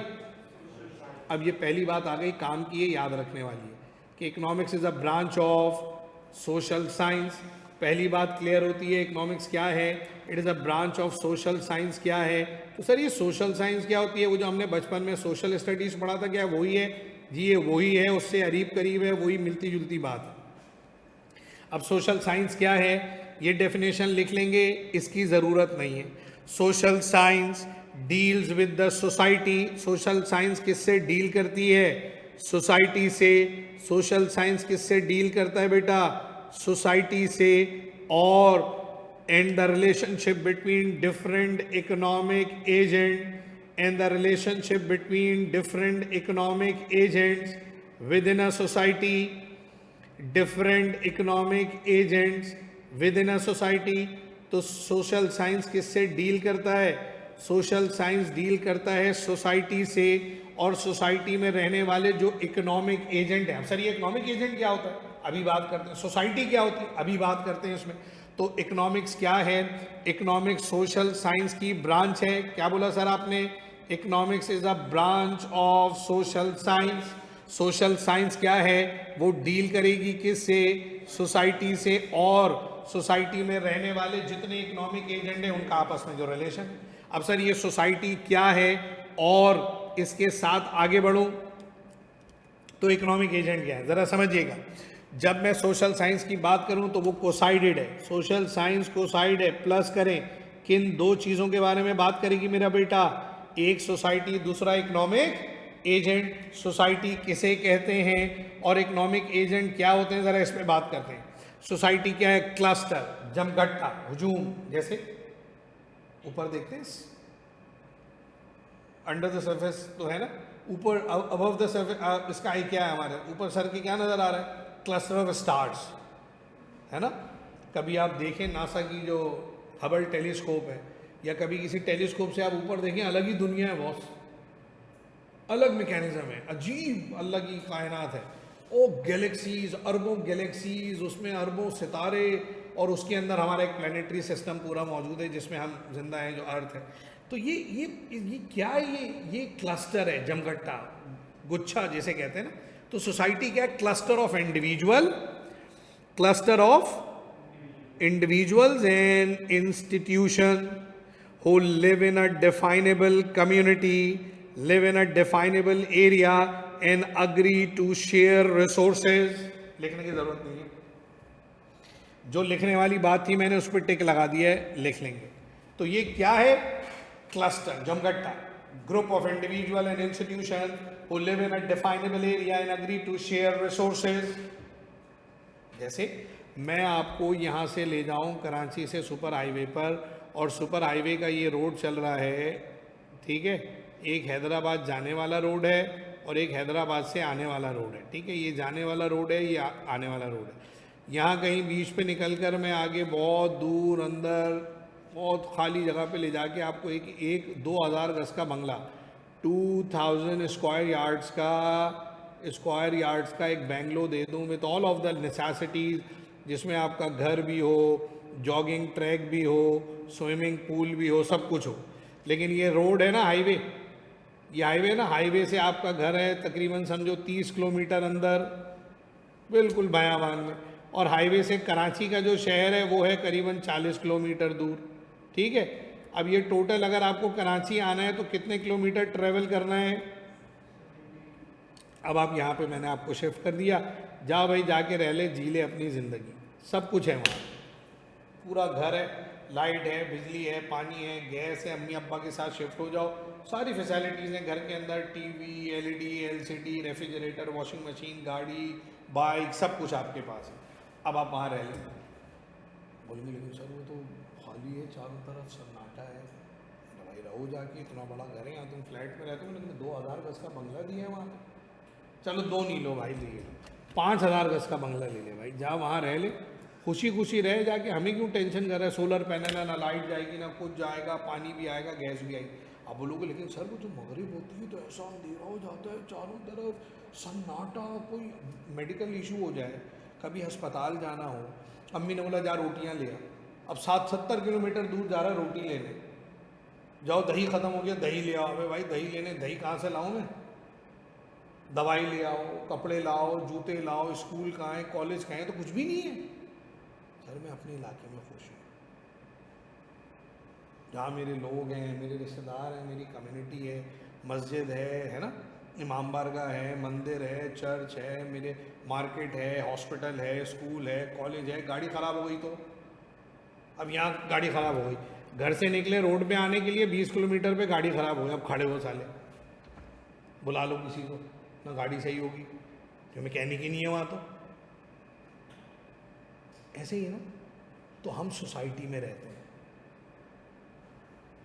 आप जिस इलाके में रहते हैं वहाँ घर है ना भाई, घरों के बीच में कोई मैकेनिक की दुकान खुल जाए, आर यू कंफर्टेबल और नॉट? नहीं सर। घरों के बीच में कोई स्कूल खुल जाए, क्या होगा सर? अजीब क्योस मच जाएगा, सुबह 8 बजे से शोर मचना शुरू होगा, 9 बजे तक हॉर्न बजते रहेंगे वैनों के, लोग गाड़ी घर के आगे गाड़ी पार्क करके चले जाएंगे, बच्चे लेने, बच्चे छोड़ने। अभी ये क्या तमाशा लगाया हुआ है, आपको घर के बाहर लिखना पड़ेगा नो पार्किंग, फिर भी लोग वहीं खड़ी करेंगे, नहीं मानेंगे वो। ऐसे ही है ना। तो हम भाई घर, जहाँ घर है वो रहने की जगह। देखो ऐसे समझो, आपके इलाके में एक ज़बरदस्त किस्म का रेस्टोरेंट खुले, वैसे तो आजकल कराची में एक ही रेस्टोरेंट हर जगह खुले जा रहा है, उसका नाम है क्या है भाई बता? कबाबजीज। हर गली के कोने पे एक कबाबजीज है। बेकरी है, बेकरी नहीं है तो कबाबजीज, फ्राइड चिकन है वो नहीं है तो कबाबजीज, हाउस ऑफ कुछ है, साला हर गली के कोने पे एक खुल गया। बाजे गली के कोने पे तो 2 खुल गए, इतने खुल गए, जिस इलाके में चले आपको कबाबजीज नज़र आएगा, तो भाई वो खुल जाए आपके आगे। या कोई अच्छा रेस्टोरेंट जो आप समझते हैं जहाँ अच्छा खाना मिलता है वो आपके इलाके में खुल जाए, और कोई रेस्टोरेंट उसके इर्द गिर्द ना हो। बताओ वो जो रेस्टोरेंट आपके इलाके में खुला है, बेहतरीन खाना, अच्छा खाना, सस्ता खाना, बताओ उसकी सेल्स कितनी होगी? उसकी जो सेल्स का वॉल्यूम है वो कितना होगा? कम होगा, ज़्यादा होगा? बोलो बोलो सर, ऐसी सेल्स करेगा, आपकी सोच है। एक और रेस्टोरेंट उसके बराबर में उसी जैसा उतना ही अच्छा खुल जाए, अब क्या होगा? बोलो सर। अच्छा एक और खुल जाए फिर क्या होगा? है ना। अच्छा एक और खुल जाए फिर क्या होगा? अच्छा सर फूड स्ट्रीट बन गई अब तो पूरी, अब क्या होगा? अब तो किसी को कुछ नहीं मिलेगा। लेकिन तुमने नोटिस नहीं किया, सारे कपड़े की दुकानें एक जगह, सारे खाने के रेस्टोरेंट एक जगह, है ना, सारे गाड़ी के शोरूम। ये चले जाओ खालिद बिन वलीद रोड, सारे 9 से गाड़ी के शोरूम है, कुछ 500-600 गाड़ी के शोरूम रोड के इधर भी इधर भी, लाइन से गाड़ियां खड़ी हैं। तो किसी की गाड़ी नहीं बिकती होगी फिर तो? नहीं, गाड़ी वहीं बिकती है क्योंकि वो मार्केट है, क्लस्टर। सारे जूलर्स एक जगह, जूते की सारी दुकानें एक जगह। नहीं, तुमने नोटिस नहीं किया? हर इलाके में फूड स्ट्रीट है, जहां आप रहते हैं हर इलाके में एक फूड स्ट्रीट बन जाती है। हुसैनाबाद, बंस रोड, है ना, खड्डा मार्केट डिफेंस के अंदर, है ना, वो क्या नाम है उसका, बुखारी कमर्शियल, साली खाने की दुकान है, दबंग, हर चीज़ तो मिलेगा आपको। इधर आ जाए तो हमारा ये नॉर्थ नाजिराबाद की फूड स्ट्रीट है ना, गुलशन की फूड स्ट्रीट, नहीं हर इलाके में। जौहर के अंदर चले जाओ, पूरी लाइन लगी हुई है खानों की। हाईवे चले जाओ, शहर से कितना दूर है लेकिन लाइन से सारे रेस्टोरेंट बने हुए, रश होता है। आप देखिए, ये है मार्केट, ये है क्लस्टर, ये है सोसाइटी। अब उन सारे वो शनवारी फलाना यूं कबाब जीज और ये और वो लाइन से रेस्टोरेंट है सारे हाईवे पे, उसके बीच में मैं आपका घर डाल दूँ, दम्मे के मरीज हो गए साले, इतना धुआं उड़ेगा बारबेक्यू का, बोलो या अल्लाह ये क्या चक्कर है। खुशबू है, इधर से इसकी चाइनीज बन रहा है, बारबेक्यू। अब बोले चक्कर क्या है बॉस, घर है मेरा यार, क्या है ये, क्योंकि तो धुआं निकलेगा वहां पे, आप नहीं अफोर्ड कर सकते। मेडिकल की मार्केट, इलेक्ट्रॉनिक्स की मार्केट, मोबाइल मार्केट, सारे मोबाइल वाले एक जगह बैठे हैं, नहीं है तो भाई किसी की दुकान से नहीं बिकता होगा फिर तो, नहीं वहीं से बिकता है। मैं गलत तो नहीं कह रहा हूं। गुलशन चले गए, चश्मा लगा के बैठा हुआ, लाइन से देखे गुलशन ब्रिज उतरते हैं आप, गुलशन वाला वो इम्तियाज सुपर स्टोर जो आगे बना हुआ, लाइन से साले चश्मे वाले की दुकान है, वो 10-15 दुकानें बनी हुई, तो फिर किसी की दुकान से भी कुछ नहीं बिकता होगा, नहीं सर वहीं से बिकता है। ये है क्लस्टर। आप कहाँ रहते हैं, कहाँ एसोसिएट होते हैं, कहाँ दुकान बनाते हैं, जहां आपका और उनका इकोनॉमिक ऑब्जेक्टिव, आपके रिसोर्सेज, भाई सुबह 9 बजे 10 बजे 11 बजे मार्केट खुल जाएगी, रात को 11 बजे बंद हो जाएगी, सबके ऑब्जेक्टिव्स एक है। जहां रहते हैं आप, जहां रहते हैं ना, जिस इलाके में रहते हैं, जिस फ्लैट में रहते हैं, जिस कम्युनिटी में रहते हैं, जिस मोहल्ले में रहते हैं, भाई पानी आ रहा है सबके यहाँ आ रहा है, कोई मसला नहीं, नहीं आ रहा तो सबके यहाँ नहीं आ रहा, सबके यहाँ आ रहा है आपके नहीं आ रहा, आप ऐसी तैसी फेर दोगे पूरे इलाके की, रोड पे खड्डा डाल दोगे, खड्डा मार दोगे, रोड तोड़ दोगे, लोग बोलेंगे अरे क्यों तोड़ रहा है, अभी तो नया बना था। बोला भाई मेरे घर पानी नहीं आ रहा, तुम रोड तोड़ दोगे, हाँ आपके यहाँ आ रहा है भाई, आपको तकलीफ नहीं है, हमारे घर पानी नहीं आ रहा, हम तो लाइन चेक करेंगे अपनी, भले रोड खोदना पड़ जाए हमें। सबके यहाँ नहीं आ रहा ना, सबर होगा आपको। अभी यहाँ से घर गए शाम में वापस, लाइट नहीं आ रही इलाके में, कैसा लगेगा, बुरा लगेगा, सबके यहाँ नहीं है सर। अगले दिन फिर गए इलाके में लाइट आ रही है, अब कैसा लगेगा सर, अच्छा लगेगा, डेफिनेटली अच्छा लगेगा, यार कल आए तो लाइट नहीं थी, अल्लाह का शुक्र है आज लाइट है। अब गली में घुसे, पूरे मोहल्ले में, इलाके में, गली में लाइट है, आपके घर में अंधेरा हुआ हुआ, अब कैसा लगेगा, कल जितना बुरा लगेगा कल से ज्यादा बुरा लगेगा, कल से ज्यादा बुरा लगेगा। ये है सोसाइटी। और फिर पूरे मोहल्ले की चली जाए आप, सबकी आ रही थी लाइट, आपके घर में नहीं थी, आपने घर देखा भी यार ये क्या तमाशा, सबकी आ रही है हमारी नहीं आ रही, ये क्या चिरांद है यार, ये क्या ड्रामा लगाया हुआ। अब जैसे ही आप ये सोच रहे थे पूरे इलाके की चली जाए, अब बुरा लगेगा खुशी होगी। हाँ ये है सोसाइटी, क्योंकि आपका और उनका कॉमन ऑब्जेक्टिव एक है, इसीलिए लोग कम्युनिटी बनाते हैं। नोटिस नहीं किया तुमने, सारे मेहमान एक जगह रहते हैं, चले जाओ हुसैनाबाद, चले जाओ धोराजी, क्यों है भाई, कम्युनिटी है, एक जैसी ज़बान है, एक जैसा रिलीजन है, एक जैसा इम्पैक्ट है, हम यार कंफर्टेबल हैं, हम यार अपने आप को सेफ समझते हैं। ये है सोसाइटी। अब सोसाइटी क्या है, सोसाइटी ये हो गई, और सोसाइटी में कौन है इकोनॉमिक एजेंट, एजेंट कौन है, एन एक्टर, एक्टर कौन जो रिएक्ट करे, an a decision maker within an economic model. Economic agent कौन है, ये एक्टर भी है, एक्टर वो जो रिएक्ट करे, और डिसीजन मेकर जो डिसीजन ले with in an economic model. ये किसने डिसीजन लिया कि मुझे सीए करना है, आपने। ये किसने डिसीजन लिया कि मुझे एआरटीटी में पढ़ना है, आपने। ये किसने डिसीजन लिया कि मुझे ऑनलाइन पढ़ना है, आपने। ये किसने डिसीजन लिया कि मुझे हाइब्रिड पे जाना है, आपने ले लिया ना डिसीजन। अब आ गए यहां पे, अब तुम बन गए कौन, एक्टर। कौन पढ़ाएगा, कैसा पढ़ाएगा, कब पढ़ाएगा, कौन सी टाइमिंग पढ़ाएगा, ये तुम तय नहीं करोगे, ये अब हम तय करेंगे। तो हम सारे एक्टर भी हैं और डिसीजन मेकर भी हैं। प्लान किया भाई रेस्टोरेंट में जाएंगे खाना खाने, कौन है आप, डिसीजन मेकर। रेस्टोरेंट पहुंच गए, मेन्यू मंगवाया, ऑर्डर दिया, कौन है आप, लेकिन खाना आ गया, आप कौन हो, हाँ। खाने के बाद फिर डिसीजन मेकर बन जाओगे। तो हम जितने भी हैं सारे के सारे हम एक्टर भी हैं। जब इलेक्शन होने वाले होते हैं ये सारी पॉलिटिकल पार्टीज क्या बन जाती हैं, एक्टर। आपके शहर को लंदन बना देंगे, पेरिस बना देंगे, जॉब देंगे, यूं देंगे, और बाद में देते हैं कद्दू। क्यों, क्योंकि आपने वोट दे दिया। जिस दिन इलेक्शन का दिन है आपने वोट डालना है, आप डिसीजन मेकर हैं। और जिस दिन आप वोट डाल के आ गए, अब जो प्राइम मिनिस्टर बनेगा ना, वो डिसीजन मेकर है भाई, अब आप एक्टर हो गए।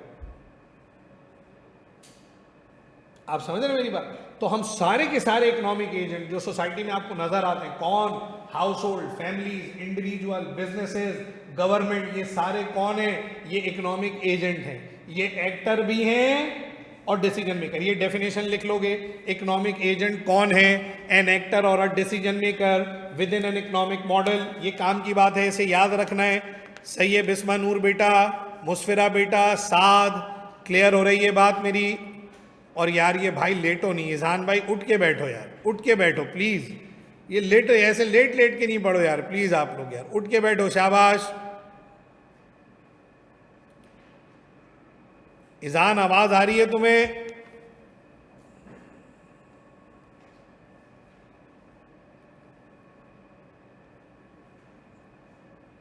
ईजान कहां गया? दही लेने चला गया क्या?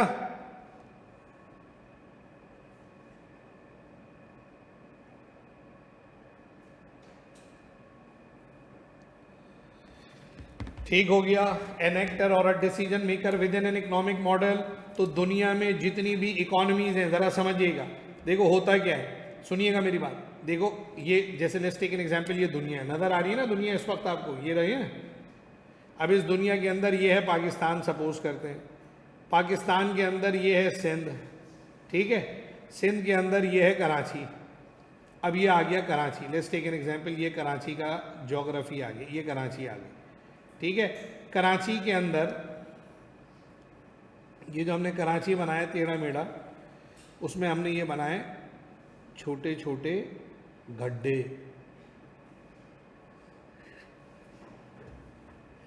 और गड्ढे में है गाड़ी, घर, मकान, दुकान, इंसान, सब गड्ढे में है, ठीक है। तो अब ये कराची बन गया, सपोज करते हैं मिसाल के तौर पे। अब सुनिएगा मेरी बात, ये जो है ना, ये जो पूरा मैंने बनाया, ये इसको कहते हैं कंट्री। अब कंट्री 4 प्रोविंसेस में बटी हुई है ना, ये तो जम्मू कश्मीर है, ये पंजाब हो गया, ये KPK हो गया, ऐसे बटा हुआ है हमारा मुल्क सारा। सबसे बड़ा सूबा हमारा बलूचिस्तान है, ठीक है। और अल्लाह करे वहाँ के हालात संभलें भाई, ताकि मुल्क में तरक्की हो। और ये सब हो गड़बड़ है यहाँ तो अभी आग लगी हुई, बड़े हालात गड़बड़ हैं। तो अल्लाह हिफाजत करें वहाँ के लोगों की भी और पूरे पाकिस्तान की भी जो मसाइल हैं। तो अब ये हमारा मुल्क हो गया है। इस मुल्क के अंदर हमारी डिवीज़न हो गई। अब इस मुल्क के अंदर ना ये जो 4 इकोनॉमिक एजेंट हैं, अभी मैं बता रहा हूँ 4 कौन से हैं। तो जो इकोनॉमिक एजेंट आपस में एक्सचेंज एक्टिविटी करते हैं, चीज़ें ख़रीदते और बेचते हैं अपनी इकोनॉमिक नीड्स को पूरा करने के लिए। जैसे तुम्हें पढ़ना था तुम यहाँ आ गए, मुझे पढ़ाकर अर्न करना था मैं यहाँ आ गया, किसी ने बिजनेस करना था वो ऐसे। तो हम सब जो आपस में एक्सचेंज इकोनॉमिक एक्टिविटी करते हैं ना, लेन देन, खरीद बेच, ये वो, इससे ये मुल्क, अभी तो ये पाकिस्तान है ना, ये कंट्री है। इस कंट्री में ये 4 एजेंट हैं। ये चारों जब आपस में एक्सचेंज करेंगे ना, तो ये क्या बन जाएगा पता है? Economy of Pakistan. तो एक हिस्से का नाम है, डिफाइन कर दिया। जैसे ये क्लासरूम है ना, वो ऑफिस है, वो अकाउंट्स का रूम है। आपके घर में होता है ना, ये बेडरूम है, ये ड्राइंग रूम है, ये लिविंग रूम है, ये किचन है, ये वॉशरूम है, ये स्टोर है। ये डिफाइन कर दिया आपने, ऐसे ही है ना। तो जो बाउंड्री खींची ना, तो ये तो मुल्क है हमारा। लेकिन जब मुल्क के अंदर हम आपस में लेन देन, एक्सचेंज एक्टिविटी करें, बाय सेल करें, तो इससे बनती है इकॉनमी। तो ये जो 4 इकोनॉमिक एजेंट मैं कह रहा हूँ, कौन से 4 इकोनॉमिक एजेंट सर? ये आ गया आपके सामने। ये चारों इकोनॉमिक एजेंट जब एसोसिएट होते हैं, आपस में लेन देन करते हैं, एक्सचेंज करते हैं, इससे बनती है इकॉनमी, मईशत, ठीक है। और इन 4 इकोनॉमिक एजेंट का आपस में जो इकोनॉमिक रिलेशन है, वो जितना स्ट्रॉन्ग होगा, जितना स्मूथ होगा, ये जितना एसोसिएटेड होगा, ये उतना ही मजबूत इकोनॉमिक मॉडल बनाएगा। अच्छा, कुछ मुल्क डेवलप हैं, कुछ अंडर डेवलप, कुछ लीज डेवलप है। वो कौन से मुल्क हैं यार, उनके पास कौन से ऐसे साली बारिश हो रही है, दरख्तों पे पैसे लटकते हैं, क्यों लोग कोशिश में होते हैं ऑस्ट्रेलिया जाओ, न्यूजीलैंड जाओ, कनाडा जाओ, जर्मनी जाओ, फ्रांस जाओ, दुबई जाओ, सऊदीया चला जाऊं, USA चला जाऊं। भाई क्या है उन मुल्कों में? क्या बैठे बिठाए पैसे मिलते हैं? नहीं भाई, यहाँ से ज़्यादा काम करना पड़ता है। कॉम्पिटिटिव इकोनॉमी है, लेकिन वहाँ का इकोनॉमिक मॉडल इतना स्ट्रॉन्ग है कि वहाँ रहने वाले लोगों की इकोनॉमिक लाइफ भी बेहतर है। तो आपको भी लगता है कि मैं वहाँ जाऊँगा तो मेरे घर वालों की इकोनॉमिक लाइफ बेहतर हो जाएगी। समझ रहे? ऐसा थोड़ी ना कि अमेरिका के अंदर बगैर काम किए पैसे मिलेंगे आपको। भाई नहीं यार, यहाँ से ज़्यादा काम करना पड़ेगा यार। मैं झूठ नहीं कह रहा आपको, यहाँ से ज़्यादा काम करना पड़ेगा। यहाँ से ज़्यादा कंपटीशन है वहाँ पे, लेकिन वो पूरी इकोनॉमी ग्रो कर रही है ना, तो वहाँ जितने इकोनॉमिक एजेंट हैं वो सब ग्रो कर रहे हैं भाई। जैसे आपके अब्बा अमीर होंगे तो आप भी अमीर होंगे ना यार, ऐसे तो नहीं अब्बा अमीर है हम गरीब हैं। अब्बा घूम रहे साइकिल में, हम रक्शे में। अब्बा महंगे ब्रांड के कपड़े पहन रहे, हमारी चप्पल टूटी हुई है। अब ये ऐसा कभी मॉडल देखा आपने? ये तो सौतेली औलाद होंगे आपके, अब गए तो हो सकता है, वरना अब्बा अमीर है तो भाई आप भी अमीर होंगे। अब्बा खुदा ना खास्ता अल्लाह ना करे गरीब है तो आप भी गरीब होंगे। अब्बा अच्छे कपड़े पहनेंगे आप भी पहनेंगे, अच्छा गाड़ी में अब्बा घूमेंगे आप भी घूमेंगे, खाना अब्बा अच्छा खा रहे हैं आप भी अच्छा खाएंगे। तो जब इकोनॉमी ग्रो करती है ना, तो ये जो चारों इकोनॉमिक एजेंट हैं ये साथ ग्रो करते हैं यार, ये ऐसा हो नहीं सकता। तो जो दुनिया की इकोनॉमीज डेवलप हैं वो कैसे डेवलप हैं कि वहाँ जो वो इकोनॉमिक मॉडल बना हुआ है ना, मॉडल क्या है? जो रिलेशन है आपस में किसका? इकोनॉमिक एजेंट का। वो स्मूथ है, ट्रांजिशनल है, इफेक्टिव है, कोऑर्डिनेटेड है, कंट्रोल्ड है, वो इकोनॉमी ग्रो कर रही है। तो वहाँ का हाउस होल्ड भी ग्रो कर रहा है, फैमिलीज, वहाँ की फर्म्स भी ग्रो कर रही है, कंपनीज, वहाँ की गवर्नमेंट भी ग्रो कर रही है, वहाँ का फॉरेन सेक्टर जो इंपोर्ट एक्सपोर्ट करता है वो भी ग्रो कर रहा है, तो पूरी इकोनॉमी साथ आगे बढ़ रही है। हाउस होल्ड, अब ये चार इकोनॉमिक एजेंट हैं, इनके बारे में भी याद रखना, एमसीक्यू में पूछ सकता है कौन से चार इकोनॉमिक एजेंट हैं। सुन रहे हो मेरी बेटा? पहला है हाउस होल्ड, फैमिली, घर। हाउस होल्ड किसे कहते हैं? हाउस होल्ड कौन होता है? देखो लिखा हुआ है group of individual, group of individual not only consuming goods and services but also provide labour for firm. House hold कौन है? ऐसा ग्रुप ऑफ इंडिविजुअल, कई सारे लोगों का ऐसा मजमूआ, ठीक है, group of individual not only consuming goods and services. हम अपने घर में रहते ही क्या करते हैं? डिफरेंट तरह की चीज़ों को कंज्यूम करते हैं। घर की ग्रोसरी, इंटरनेट है ना, टीवी का केबल करते हैं ना, पेट्रोल, इंटरनेट, गाड़ी, fridge, equipment, furniture, fixture, machinery, grocery, ये सब हम कंज्यूम करते हैं। बिसाइड ऑफ दैट इसी में से लोग बाहर जाते हैं और जाकर इदारों को, फर्म्स को क्या करते हैं? लेबर प्रोवाइड करते हैं। आसान लफ्जों में बोलूं तो क्या प्रोवाइड करते हैं? रिसोर्सेज। मैं अपने घर से निकला यहाँ आया, अपनी मेहनत, अपनी एफर्ट, अपनी नॉलेज, अपने स्किल इदारे को भेज दिया। किसी ने ये जगह दे दी, किसी ने फर्नीचर दे दिया, कोई खुद आया इदारा बनाया कि नहीं मैं ओनर बनूंगा। तो हम क्या कर रहे हैं? घर में रहते हैं, घर के अंदर रहकर क्या करते हैं? छम खेलते हैं? नहीं सर, कंज्यूम करते हैं। क्या कंज्यूम करते हैं sir? Goods and, mobile phone consume कर रहे हैं, मोबाइल फोन का डाटा कंज्यूम कर रहे हैं, है ना, घर की ग्रोसरी कंज्यूम कर रहे हैं, गैस कंज्यूम कर रहे हैं, इलेक्ट्रिसिटी कंज्यूम कर रहे हैं, ड्यूरेबल कर रहे हैं, नॉन ड्यूरेबल, मशीन्स हैं, इक्विपमेंट है, फर्नीचर है, घर है, अपने सब कंज्यूम कर रहे हैं। और हमारे ही घरों में से लोग बाहर निकलते हैं, अब्बू, अम्मी, भाई, बहन, जो भी इकोनॉमिक एक्टिविटी में पार्टिसिपेट करते हैं, बाहर निकल के क्या करते हैं? बोलो। दूसरे इदारों में जाते हैं। पहले अपने घर में रह के चीज़ें कंज्यूम करते हैं, फिर घर से निकल के दूसरे इदारों में जाके चीज़ों को प्रोड्यूस भी करते हैं। भाई मेरे बच्चे किसी स्कूल में पढ़ते हैं, मैं यहाँ आके किसी के बच्चों को पढ़ा रहा हूँ। किसी के अब्बा बैंकर हैं, किसी के अब्बा लॉयर हैं, किसी के अब्बा डॉक्टर हैं, किसी के अब्बा इंजीनियर हैं, किसी के अब्बा का अपना बिजनेस है ना यार। तो वो खुद जाकर कुछ प्रोड्यूस कर रहे हैं, घर आके कंज्यूम कर रहे हैं।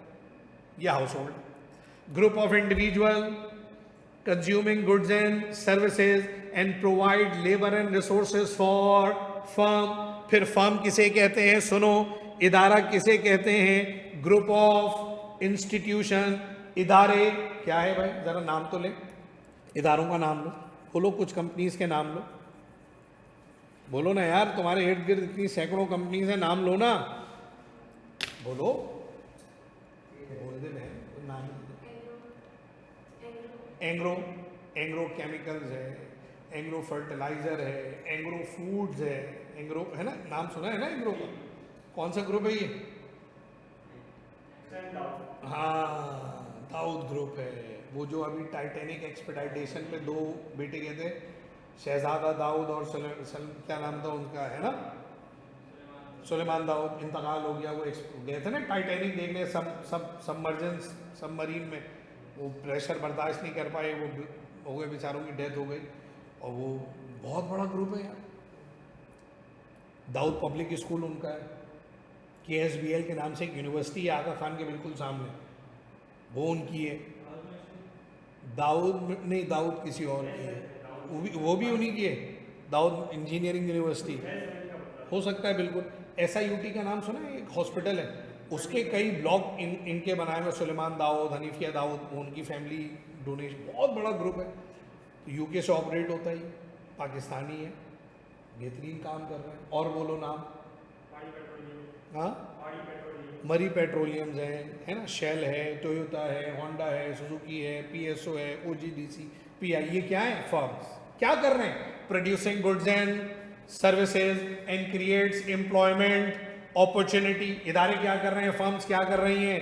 गुड्स एंड सर्विसेज को प्रोड्यूस। बोलो इस इदारे में हम क्या प्रोड्यूस कर रहे हैं? सर्विसेज। टोयोटा क्या प्रोड्यूस कर रहा है? गुड्स। फाइजर, एबर्ट दवाइयां बना रहे हैं। इंटरनेट कोई प्रोवाइड कर रहा है, कोई LED बना रहा है, कोई कंप्यूटर बना रहा है, कोई फर्नीचर बना रहा है, कोई मशीन बना रहा है, कोई ऑटोमोबाइल बना रहा है, व्हीकल बना रहा है, कपड़े बना रहा है, जूते बना रहा है, एक्सेसरी, ये सब क्या है? फर्म्स हैं। Those who are producing goods and services and creates employment opportunity. Objectivity के हिसाब से इदारे दो हिस्सों में बढ़ते हैं। एक इदारा होता है वो जिसका मकसद है क्या? Profit motive. अब वो चाहे प्रॉफिट मोटिव जनरेट करने के लिए गुड्स प्रोड्यूस करें या प्रोड्यूस करें क्या? सर्विसेज। जैसे हॉस्पिटल्स हैं, जैसे स्कूल्स हैं, कॉलेजेस हैं, यूनिवर्सिटीज़ हैं, दे आर प्रोड्यूसिंग। बैंक हैं, चार्टर अकाउंटेंसी फर्म्स हैं, ऑडिट फर्म्स हैं, सॉफ्टवेयर हाउसेज हैं, वो क्या प्रोड्यूस कर रहे हैं? सर्विसेज, है ना। Toyota, Honda, Unilever, Engro chemicals, Engro fertilizer, ये PSO, ये क्या प्रोड्यूस कर रहे हैं? गुड्स। मकसद क्या है? Generate profit. गाड़ी बेच के भी प्रॉफिट कमाना है, कंप्यूटर बेच के भी प्रॉफिट कमाना है, फर्नीचर बेच के भी प्रॉफिट कमाना है, इंटरनेट बेच के भी प्रॉफिट कमाना है, टेलीकम्युनिकेशन सर्विसेज, मोबिलिंग, जैज, है ना, यूफोन, वारेट, टेलीनॉर, जोंग क्या प्रोवाइड कर रहे हैं? सर्विसेज। मोटोरोला, है ना, सैमसंग, एप्पल क्या प्रोवाइड कर रहे हैं? गुड्स। तो कोई गुड्स बना रहा है, कोई सर्विसेज बना रहा है। The ultimate objective is to earn. क्या क्या क्या कमाना है भाई? Is to earn profit. ये प्रॉफिट मोटिव बिजनेस है। और कुछ बिजनेसेस ऐसे होते हैं जिनका मकसद क्या है? बोलो बोलो भाई, क्या है? Service motive. यहाँ सर्विस मोटिव से मतलब क्या है? अब ये इदारे भी दो चीज़ें ही बनाते हैं। कौन सी दो चीज़ें? या तो गुड्स बनाएंगे या बनाएंगे क्या? सर्विसेज। लेकिन इनका मकसद प्रॉफिट जनरेट करना।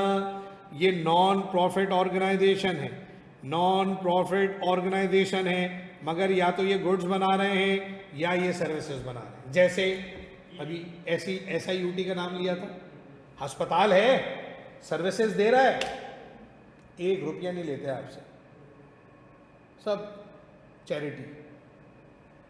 लेकिन आगा खान चले गए, लियाकत नेशनल चले गए, साउथ सिटी चले गए, मिड सिटी चले गए, government school, government colleges, service motive. KDA, KMC, ये क्या है? सारे गवर्नमेंट के इदारे, नॉन प्रॉफिट ऑर्गेनाइजेशन है। इनका मकसद प्रॉफिट जनरेट करना नहीं है।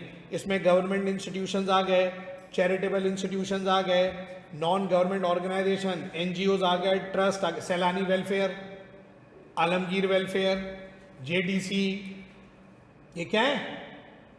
Non profit. अब ये गुड्स भी प्रोवाइड कर रहे हैं, सर्विसेज। अब सैलानी से लोगों को राशन, दवाइयाँ भी मिलती हैं। यहाँ पे आलमगीर एक है, वहाँ पे चले जाएं, वहाँ जाके पराठे बड़े मशहूर हैं लच्छे वाले, वो आलमगीर पे आप जाएं, सुबह लाइन लगी हुई होती है, बेचारे लोग आए हुए होते हैं गरीब, अपने दवाइयों के पर्चे लेके, फ्री दवाइयाँ मिलती हैं। अलखिदमत, वो जो उनका है जमात इस्लामी वालों का, फ्री दवाइयाँ, फ्री इलाज मिलता है। वो गुड्स भी दे रहे हैं, सर्विसेज भी दे रहे हैं, मगर ऑब्जेक्टिव प्रॉफिट जनरेट करना नहीं है। तो ये हो गया भाई साहब। यहाँ से आगे बढ़े, प्रॉफिट मोटिव और सर्विस मोटिव 2 तरह के इदारे हो गए। लिख लिया होगा उम्मीद है आपने, ये MCQ काम की बातें याद रखना ही, ठीक है। उसके बाद मजीद आगे चले, तीसरा इकोनॉमिक एजेंट कौन आ गया? बोलो भाई, government and institution, that governs over society, ऐसा इदारा जो सोसाइटी को गवर्न करे, कंट्रोल करे, मैनेज करे, इंगेज करे, इसे कहते हैं गवर्नमेंट। भाई कैसे करेगा? Through combination of custom, laws and exercises. Government क्या है? गवर्नमेंट अपने आप में एक इदारा है जो रेगुलेटरी मैकेनिज्म को जनरेट करता है। कैसे चलोगे, कब चलोगे, कितना चलोगे, किस तरह चलोगे, वो क्या करता है? सोसाइटी के डूज और डोंट्स को डिस्क्राइब करता है। कंपनी कैसी बनेगी, क्या बनाएगी, कितना बनाएगी, कब बनाएगी, किस प्राइस पर बनाएगी, ये गवर्नमेंट है। An institution that governs over, जैसे हमारा ब्रेन है ना, मैं क्या इंप्रेशन दे रहा हूँ, किस तरह के गैस्चर्स क्रिएट कर रहा हूँ, क्या बोल रहा हूँ, कैसे समझा रहा हूँ, ये भाई मेरा दिमाग है। अभी काम करना बंद कर दे कद्दू, आप कुछ नहीं कर सकते। सारी चीज़ें इसके हुए हैं, सब सारी चीज़ें, हमारी बॉडी में क्या केमिकल रिएक्शन हो रहा है, कितना हो रहा है, क्यों हो रहा है, क्या, हमारा तो पूरा जिस्म एक एटॉमिक स्ट्रक्चर है ना, हमारा पूरा जिस्म एक केमिकल कॉम्पोजिशन है। और सारा कंट्रोल कहाँ से हो रहा है यार? इस छोटे से ब्रेन से हो रहा है, इतने से। दिल धड़क रहा है, ऑक्सीजन एब्जॉर्ब कर रहा है, रिलीज कर रहा है, कहीं ज़्यादा कहीं कम कहीं कुछ, ये सब ये बता रही है। ये इतना सा दिमाग। मेरा ना एक एक्सीडेंट हुआ, उसके बाद नहीं, मेरी ये वाली जो फिंगर है, इसमें नमनेस है, सुन जिसे कहते हैं, इसमें मुझे कम महसूस होता है। तो ये नम है मेरी उंगली, इसमें अब ये ब्रेन है। रात में सोते हैं ना, सोते हैं डीप स्लीप, गहरी नींद में चले जाते हैं, एक टाइम ऐसा आता है। और जिन लोगों के साथ ये होता है वो हेल्दी साइन है। कभी हुआ है ऐसा कि आप बहुत गहरी नींद में चले गए और एकदम से झटके से उठे हो? होता है ना, ये उस वक्त होता है जब आप बिल्कुल रिलैक्स हो जाते हैं, बिल्कुल रिलैक्स। और जब आप रिलैक्स होते हैं तो आपका ब्लड प्रेशर क्या होता है? आप ना सोएं क्या होगा? सर में दर्द शुरू हो जाएगा। क्यों शुरू हो जाता है? तो आपका ब्लड प्रेशर बढ़ जाता है, आप रेस्टलेस हो जाते हैं, बेचैनी शुरू हो जाएगी, आपको आराम चाहिए।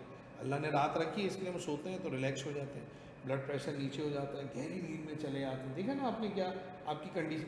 तो एक टाइम ऐसा आता है कि आपका दिल जब इतना रिलैक्स हो जाता है, बॉडी इतनी काम हो जाती है कि उसको सर्कुलेशन नहीं चाहिए होती, तो हार्ट क्या होता है? आहिस्ता आहिस्ता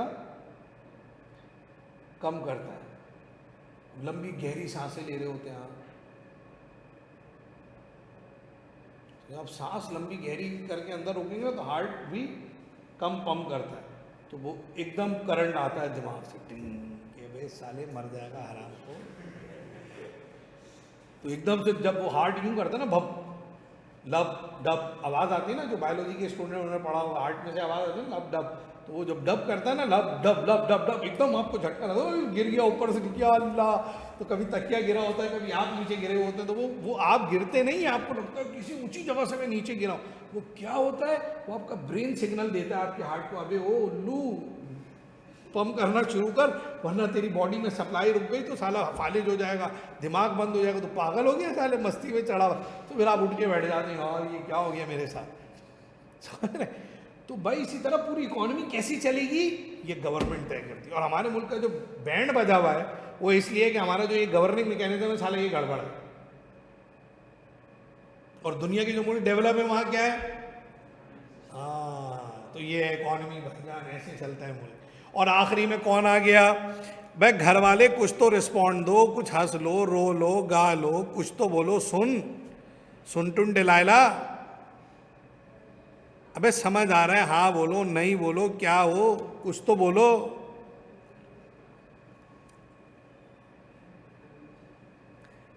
क्या जी? फॉरेन सेक्टर, अब फॉरेन सेक्टर क्या है? The collective group of individuals और institution who exchange goods and services between different economies. ये चारों डेफिनेशन लिख लेना। इंपोर्ट एक्सपोर्ट, कोई मुल्क सेल्फ सफिशिएंट नहीं है। ये कंप्यूटर हमारे मुल्क में नहीं बनता बॉस, मगर हम इस्तेमाल कर रहे हैं। कैसे? इस फॉरेन सेक्टर की मदद से। तो ये फॉरेन सेक्टर क्या कर रहा है? इंपोर्ट कर रहा है और एक्सपोर्ट। जिन चीज़ों की मुल्क में कमी है, डेफिशिएंसी, उसे इंपोर्ट कर लेगा। जो सरप्लस में है उसे क्या करेगा? एक्सपोर्ट कर देगा। ये फॉरेन, ये चारों इकोनॉमिक एजेंट मिलेंगे तो क्या बनेगा? इकोनॉमी बनेगी। क्लियर हो रही है मेरी बात? बस आज यही रोकेंगे। छोटा सा इंट्रोडक्शन था, सब्जेक्ट के बारे में अब आपको समझ में आने लगेगी इकोनॉमिक्स क्या है, ये कैसे लाइवली, ये कितना इंगेज सब्जेक्ट है। ये चारों इकोनॉमिक एजेंट के जो आपस का रिलेशनशिप है, गवर्नमेंट की टैक्स पॉलिसी, गवर्नमेंट की सब्सिडीज, गवर्नमेंट का इम्पैक्ट, गवर्नमेंट का रोल, उस पर हाउस होल्ड पे क्या इफेक्ट आ रहा है, बिजनेस पे क्या आ रहा है, बिजनेस जब प्राइस बढ़ाएगा तो क्या होगा, कम करेगा तो क्या होगा, ये सब आपस में इनके जितने रिलेशनशिप है, ये सारे इकोनॉमिक रिलेशनशिप हमें इकोनॉमिक्स में पढ़ना है। समझ आ रही है मेरी बात? चलें जी, बस आज क्लास को यहाँ रोकेंगे। अल्लाह आपको, मुझे, मेरे, आपके घर वालों को सेहत ईमान के साथ रखें। अस्सलाम वालेकुम। अच्छा, अब जल्द जैसे ही अब थोड़ी क्लास आगे बढ़ेगी इंशाल्लाह हम ग्रुप बना लेंगे। आप या तो आप में से आप लोग बना लें ग्रुप, मुझे बता दें, मैं उसमें ये डॉक्यूमेंट शेयर कर दूंगा, तो ये आपको मिलना शुरू हो जाएगा।